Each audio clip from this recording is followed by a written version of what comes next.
Hey, what's up and hello? This is the Chris Nicole bringing you my views on life, love, and the world of entertainment through my eyes. Good evening, good afternoon, good morning, depending on what time you are watching this live.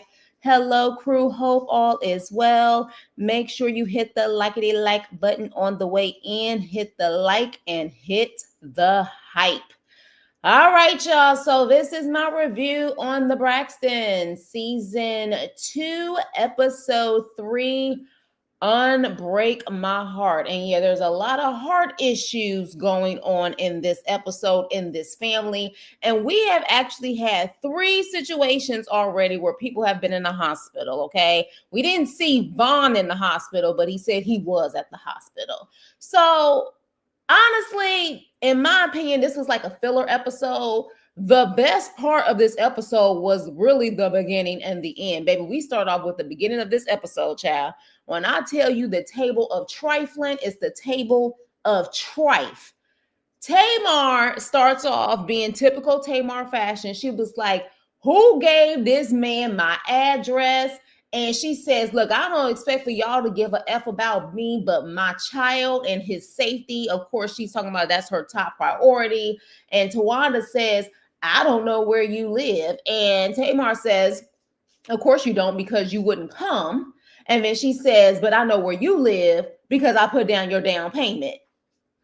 Whoo, whoo, shots fired. I said, ooh, okay, we going there, huh? So then she said, and you've been stealing from me for the past couple of years, stealing on my credit cards. And I said, ooh. But here's the thing though. Towanda, her response wasn't, you're lying. I haven't stole from you. You're lying. I have not put any money on your credit cards or taken money off of your credit cards or whatever the case may be, or charged your credit cards. She didn't say that. She says, well, what about what you steal? And Tamar said, I don't steal anything. And she says, you steal men. And Tamar said, what man I stole? And she said, Tony's men. And she said multiple times. Baby, Tamar gets up and smacks a glass towards Towanda. It breaks. The water barely hit Towanda. And Tawanda's like, ooh, and she starts smirking. Meanwhile, Trina is smirking too. And Tamar like, you low down dirty B, and going off, right? And she said, excuse me. She said, let me tell you something. She was like, that man told me that he slept with Towanda. And Towanda like, you a lie. Now, what's so diabolical and trifling about this situation is it's very obvious that Tony did not know this alleged accusation that Tamar has slept with one of her men. You could tell that by her face. So I find it interesting that instead of addressing the issue at hand about the credit cards, she went there. And then Trina starts to smirk as if they did not just expose this bombshell of information in front of their sister that is quite devastating if true, that they had no problem dropping that right in front of her on national television. And my thing is this. If this is something that you've known for a very long time, Towanda, why bring it up now? Because that is some trifling stuff that you, in my opinion, would want not only Tony to know, but y'all would address how trifling your little sister is. Why bring it up now? Why not put this out there a long time ago and at the very least, tell Tony? At the very least. So with that, when Tamar says, no, actually, Towanda, you slept with him. Towanda says, again, that's a lie. But at the same time, Towanda, hell, you admitted that you dated Bobby Brown. So as far as I see it, if you can date him, you can date anyone. And for the life of me, I'm still trying to figure out, when did you date him? Him and Whitney were together for a mighty long time. So when did you date him? So I don't know, y'all. Do y'all believe Towanda or do you believe Tamar? And for me, the reaction means nothing to me. Tamar is always animated. Towanda is always reserved. Just because someone is reserved does not mean that they're telling the truth. And just because someone is animated doesn't mean that they're lying. So for me, Towanda being reserved, someone can be reserved and be a calculating hussy and lie straight in your face and be completely reserved and thinking of a master plan to destroy you. So Towanda being calm means nothing to me. But she straight up said she was a low down dirty B. But again, I want to know what y'all think about that. Do y'all think that Towanda was telling the truth? Or Tamar pretty much is like, you a lie? And again, why didn't Towanda address what she really said? Stealing off of her credit cards. Interesting, she didn't mention that. But that wonderful 3 minutes is over. And then we get into the actual episode, all right? And then so with this episode, the first thing we see is Trina going home or pretending like she just rushed home from the airport so she can see Vaughn. Now, Vaughn, in my personal opinion, this man has been feeling like he has been sick for quite some time because the way that he broke down everything that went on in that hospital tells me that he knew something was wrong for a minute and he just could not hold it anymore. And this is, oh my gosh, when I tell you, especially men, I don't know about y'all, but the men in my family, they will literally wait until the last minute where they cannot take it anymore, where they will finally take their bus to the hospital. I don't know what it is, but especially men, women do it too, but especially men, they will try to avoid it. I think Vaughn avoided it until he couldn't avoid it no more. So when she gets home, he looks shook and he was saying that he wasn't feeling well. And he said that he didn't want to actually go to the doctor while she was there, because if they would have admitted him, then Trina would have missed the trip, and he didn't want that to happen. So he was saying that he couldn't breathe.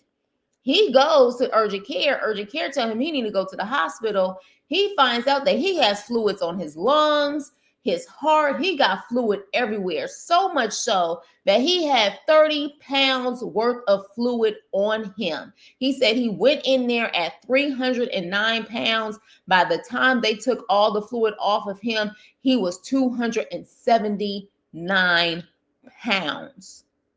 When I tell you, that's a lot of fluid.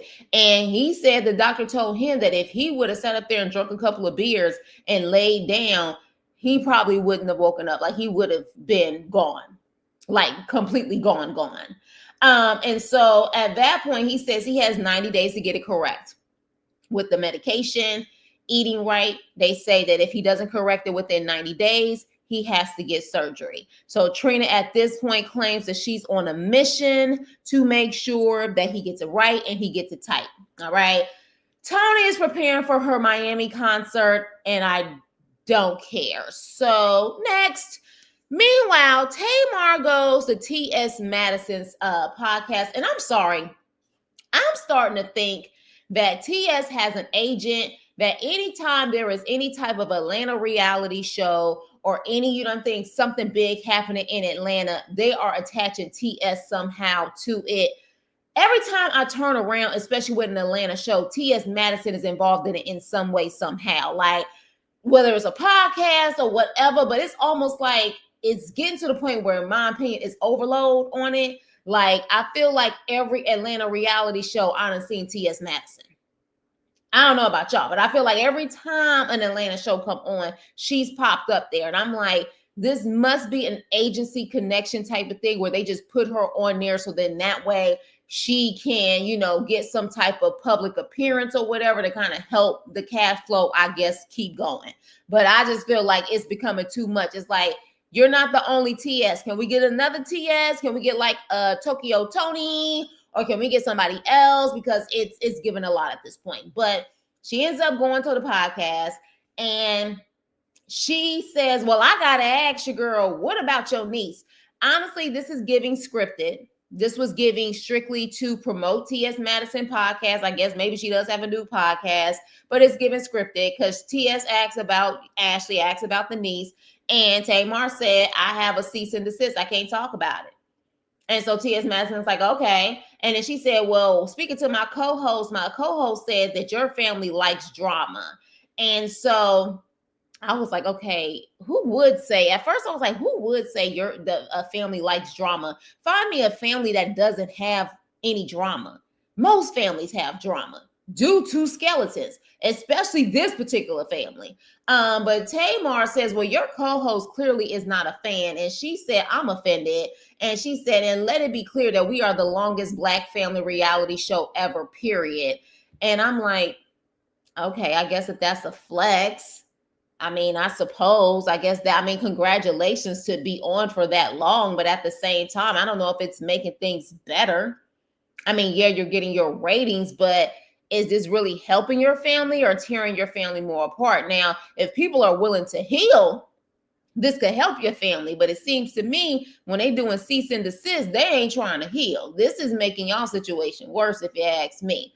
But TS asked Tamar about her villain era, and she said the first Braxton, she said that was her villain era because her sisters kind of put it out there that, you know, she was the villain and people started to perceive her in that way. And I'm like, yeah, to a certain extent, but Tamar, let's be clear, your own behavior made it that way too, and possibly editing. Editing is one hell of a drug, but it definitely gives that you were also doing it as well. But honestly, I would say her biggest villain era wasn't that, was she on Big Brother with Candy?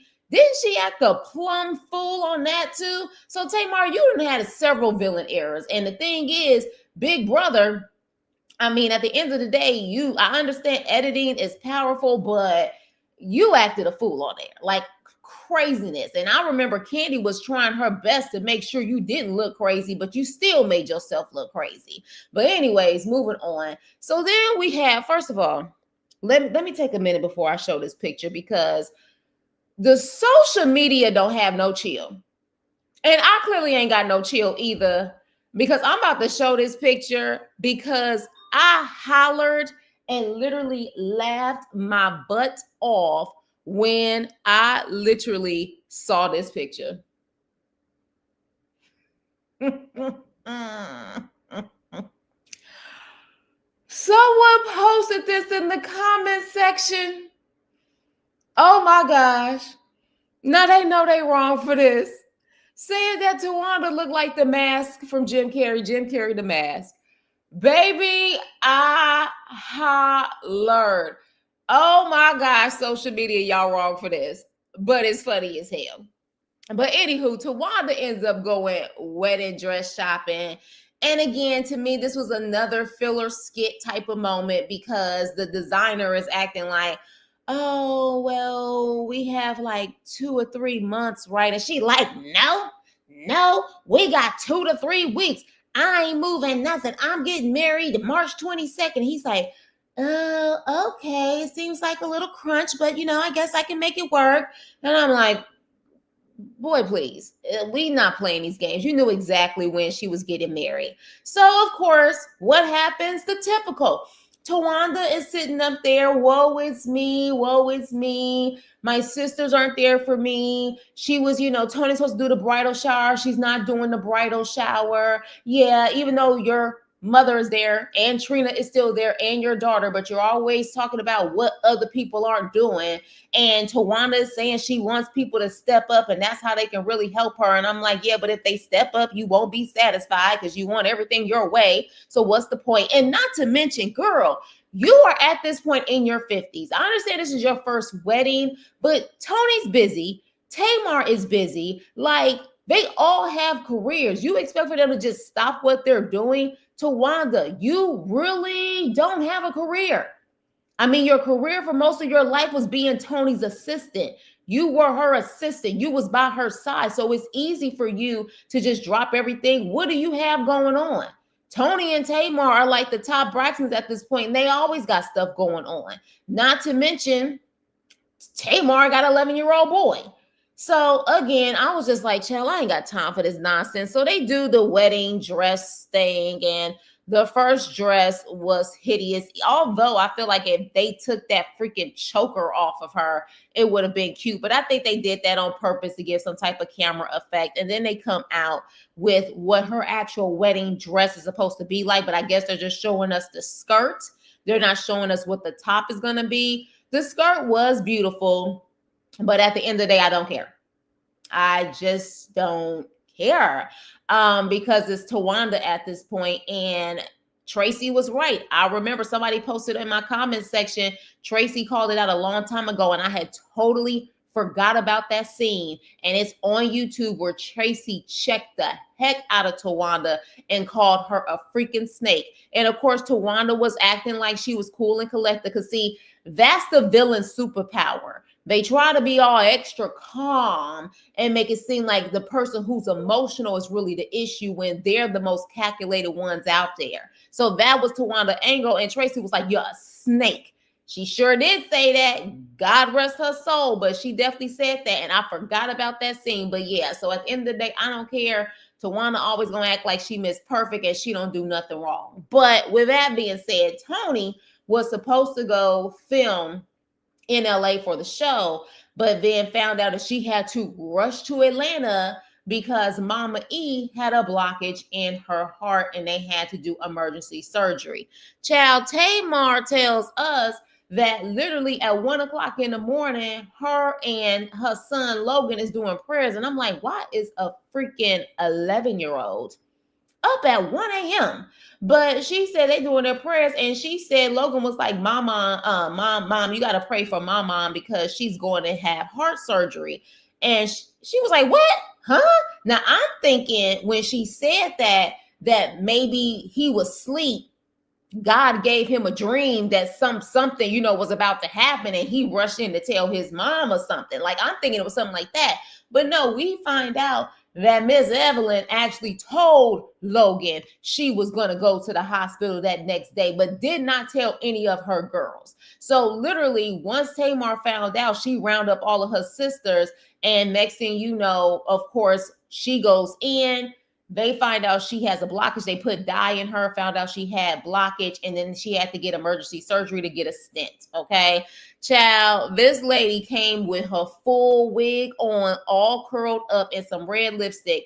At first, I ain't gonna lie to y'all, I was like, is this like supposed to be acting or something? Like, what's going on? Like, who after a surgery like that has on full red lipstick and her wig is not out of place at all? But even Tamar was like, who got freaking red lipstick on? And Trina said the same thing. So she wake up talking about she hungry and she wants some food. She don't even know what happened. And so Tamar was like, well, you came in. They said you had blockage in your heart and you had to go to emergency surgery or whatever. And so at that point, she's just looking like, okay, well, it is what it is. But Trina is like, okay, so first Vaughn and now Mommy, she was like, this is a public service announcement. Stop hiding your health problems and go to your family and let your family know. And I agree. I've had so many scares in my lifetime because people just refuse. They did not want to admit that something was going on with their bodies. And then next thing you know, bam, at the last minute, they got to go through emergency or something like that. It's insanity. So yes, please stop trying to hide what's going on with your body. If you feel something is wrong, go to the dang on doctor, especially when you have insurance.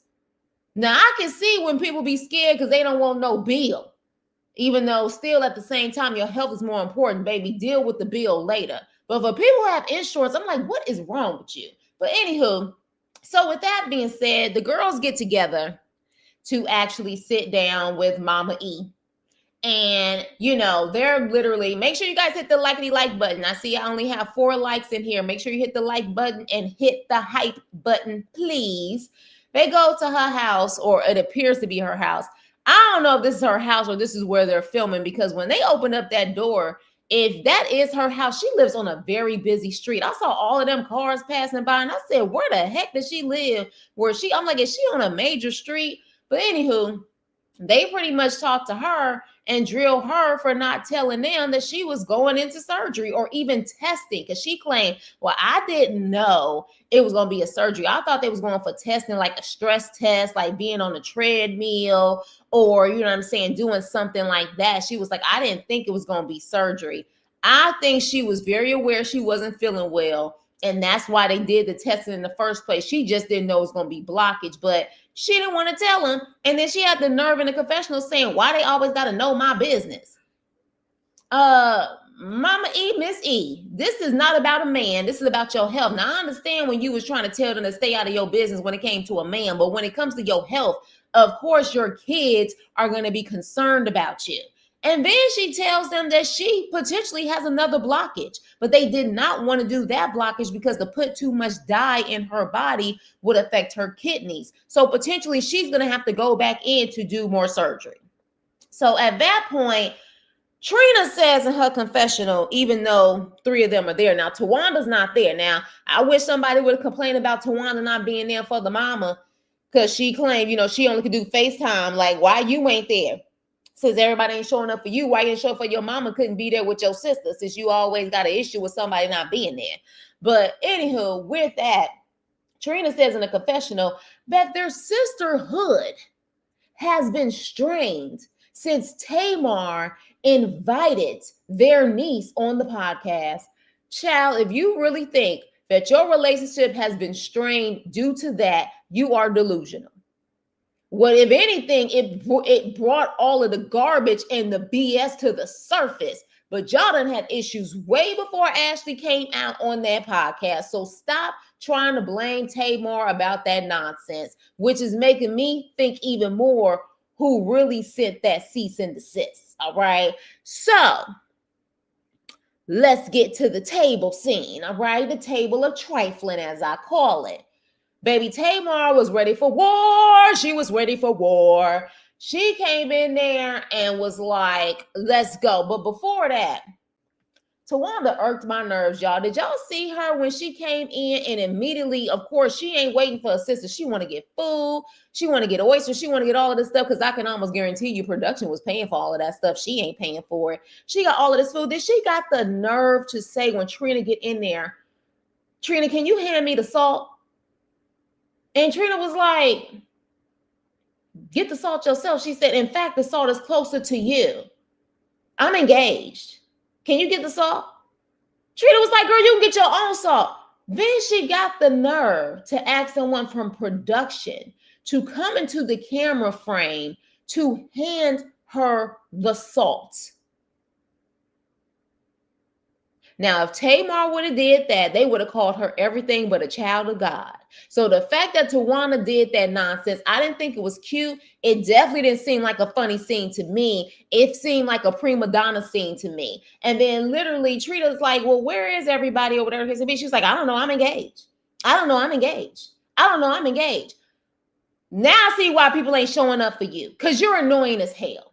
So anywho, with that being said, Tony and Tamar walk in at the same time. And so they see Towanda eating, and Tony's like, what are you eating? And Tawanda's like, oysters. And she was like, I can't do oysters. She was like, because of the slime. And Tamar was like, don't you have a man? Oh my gosh, Tamar. But what annoyed me was Tony and her typical, she is so old school media trained. It makes no sense. The old school media trained is when you truly want to act like you don't get anything that may make you look bad. That's that old school media training. Because Tony's like, what does that mean? What does that mean? And I'm like, girl, you are straight up Bankhead Baltimore girl. Bankhead Baltimore girl, okay? And you're married to Birdman, one of the most hood boogers of freaking New Orleans. And you tell my son, what does that even mean? Girl, bye. Girl, bye. I was like, just stop. Just stop. No, it's not her first time being married. It is actually her second time. This is just her first time having a wedding. So that's why they're making it. I guess that's why she's making it a big deal. But she's been married before. She was married. She was she was separated, I think, from the first husband when we first saw the Braxtons. But yeah, she's been married before. This is just her first wedding. But it was just too much with the salt situation. I'm like, somebody put some salt on her so she can melt like a snail. Don't they isn't that what they do? They put salt on snails to off them, right? or melt them or do whatever. That's what they need to do with her. She already looked like a worm. But anywho, make sure y'all hit the like button on the way in. So Tamar's like, well, how was Tulum? How was Tulum? And she was like, yeah, Tulum was fine, but I couldn't really do anything. She's like, oh, well, how's the wedding plans going? I mean, isn't the maid of honor supposed to do that? And Tony's like, well, aren't you the maid of honor? She was like, I was relieved from my duties. And Towanda was like, who told you that? Who told you that? Now, what's interesting is that Tamar says she was invited and she was honored with being the maid of honor. Towanda is claiming that no one got maid of honor, matron of honor. Everybody got the same invite, which was ladies of honor. Okay, that is what she is saying. Trina is swearing by the same thing. Now, it's very interesting, but even Tony said she was a little confused. She was like, because how does everybody get ladies of honor? What do we as your sisters get? I don't know, y'all. When I tell you there are just two opposite stories, it's either one or two things. Somebody's completely lying, or both of them really think that they're telling the truth, and production is in the middle of this creating the drama. Because how does Tamar swear up and down she had a maid of honor invite? Okay, unless she thought lady of honor was literally like maid of honor. She thought she was extra special, but it's definitely given, you know what I'm saying? Like, are y'all both crazy? What is going on? Or is production pulling the strings in the background? So then at that point, baby, Towanda said, well, we was told, because she said, well, I got disinvited to, she said disinvited to, I don't think she said uninvited. She said, I got disinvited to Tulum. And she was like, no, that's not what happened. We were told that you didn't want to film with us. She said, well, I didn't want to film with y'all because y'all sent me a cease and desist. And then Tawanda's like, that's not true. And Tracy was like, that's not true. And she was like, oh, but it is. And she pulls out the envelopes, honey. She pulls out the envelopes and she pulls out the glasses. And baby, I started busting up because all of a sudden Tamar said, sis and deceased. Sis and deceased. And I said, sis and deceased. And even Trina said, sis and deceased. She said, oh, cease and desist. I was literally like, girl, did she say sis and deceased? Baby, she thought she sat up there and read that line. I don't know, but baby, I said sis and deceased. A cis can be on your ovaries, honey. A cis and deceased, what is going on? And so at that point, we have Towanda who claims she didn't send it. Tracy over there mighty quiet, but Towanda says out loud she didn't send it.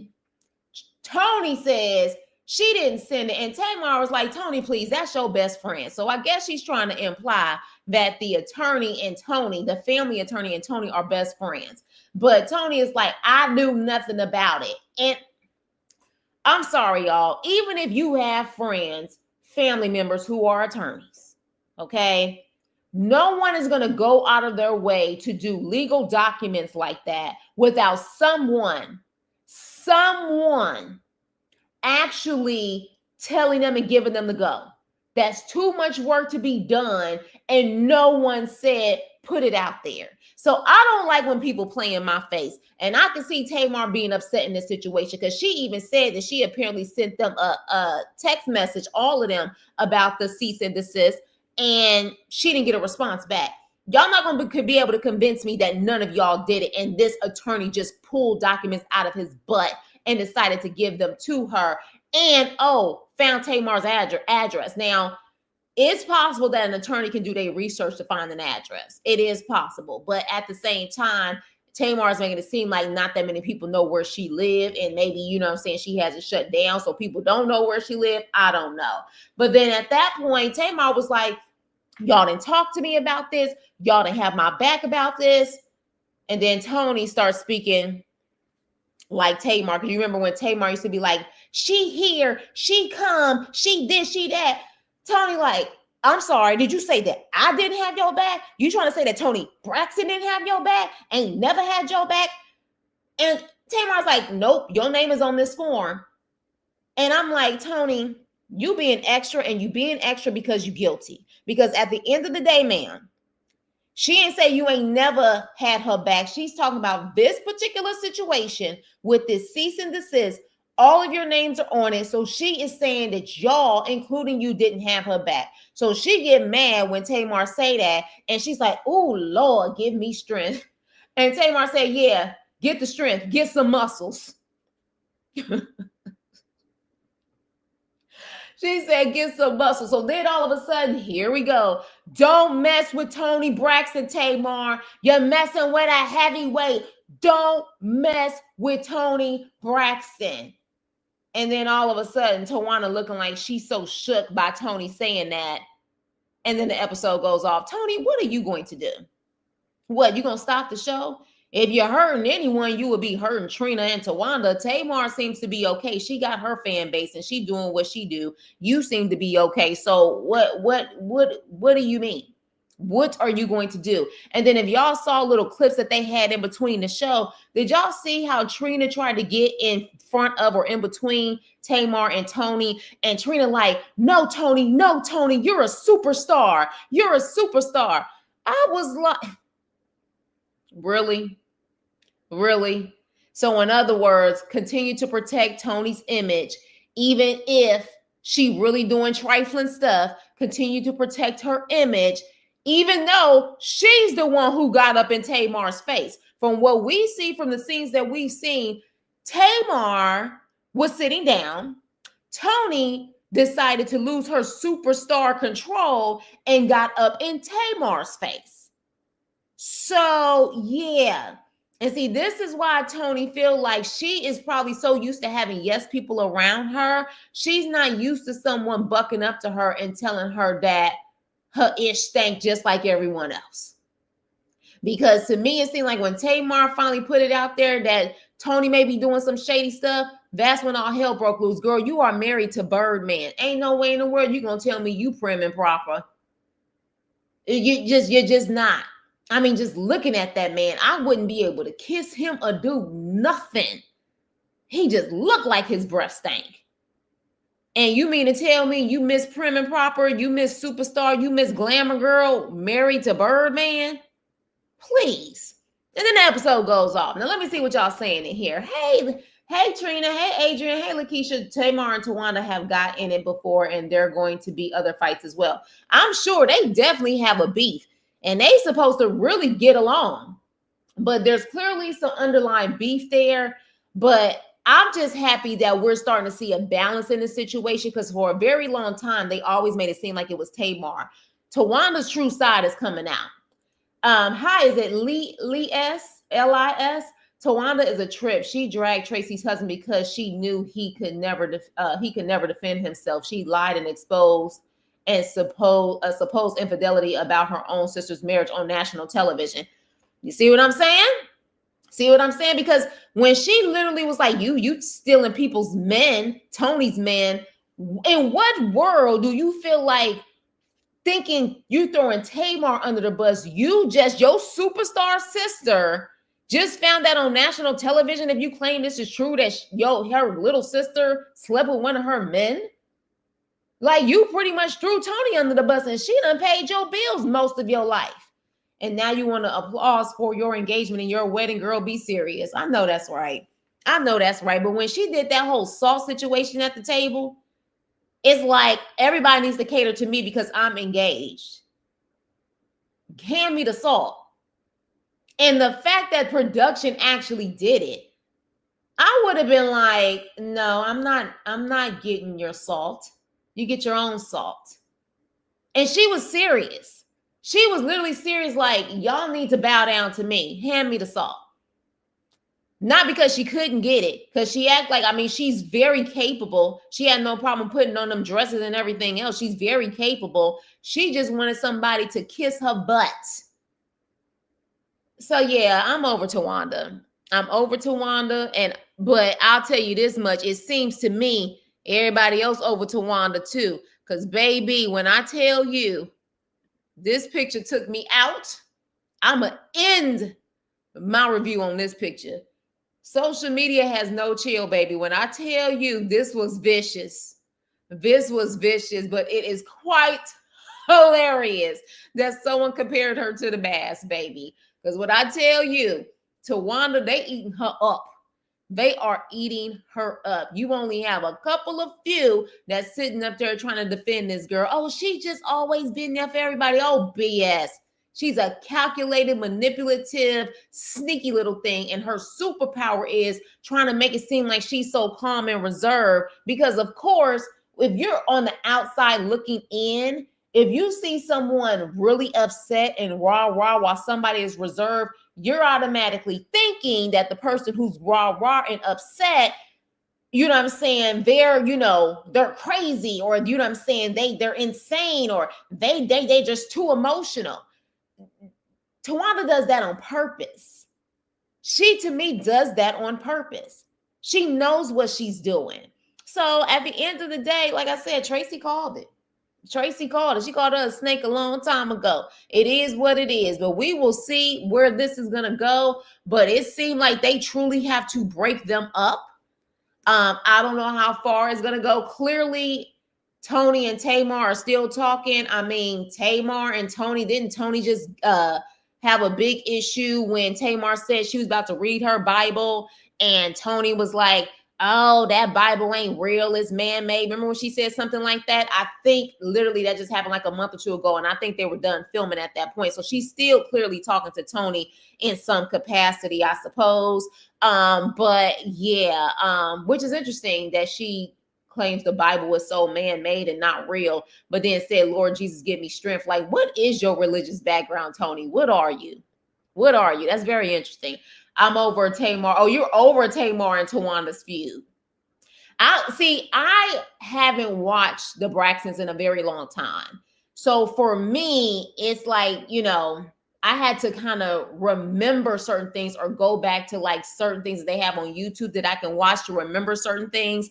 But I don't remember them really having that much of a feud. The only time I remember they did have a feud is when I feel like remember Tamar had got nominated for Grammys, but she didn't win. And I remember that Towanda was trying to make it seem like she was being really supportive. And Tamar was like, what is this about? Like, I can't even get you on the phone, but you make it seem like you super supportive at my Grammy party. So I remember those little things, but not to the details that some of you guys know, which I really appreciate, because some of you guys have been really helpful jogging my memory of certain things that happened. Because some of y'all said Towanda been the snake from the beginning, They don't need another show. They need deliverance. You better say that again. You better say that again. You better preach. You better preach. If I don't know if you're a girl or a guy, but you better preach. They don't need another show. They need deliverance. The camera should shut off. Therapy should begin, and the truth should finally be told. What the world sees isn't family values, is dysfunction. You better say it. You better say it. Girl, yes, it's been going on since literally the first season. Remember Towanda broke them glasses at the table? I do remember that when she was crying about how don't nobody care how she feel and she ran off. I remember that. And I think the father was there, the mother was there, whatever the case may be. But yeah, I remember that. But Towanda, like I said, she's always been able to try to just always put everything on Tamar. They literally showed another side to Towanda, and they finally showed us in a public way, not a discernment way where you're feeling like something may be shady about Towanda, but you can't put your finger on it. They showed us last week. Who she is when she thinks the cameras are not on her. But with that being said, you guys, let's continue the conversation in the comment section. Make sure you hype up my video. Make sure you like my video. But yeah, I want to know what you think about this episode. Like I said, I feel like it was a filler episode. Really, like I said, the beginning and the end was like really the only good things of this episode. But yeah, let me know what you guys think, and please like, share, and subscribe, and I will see you on my next video. Toodles.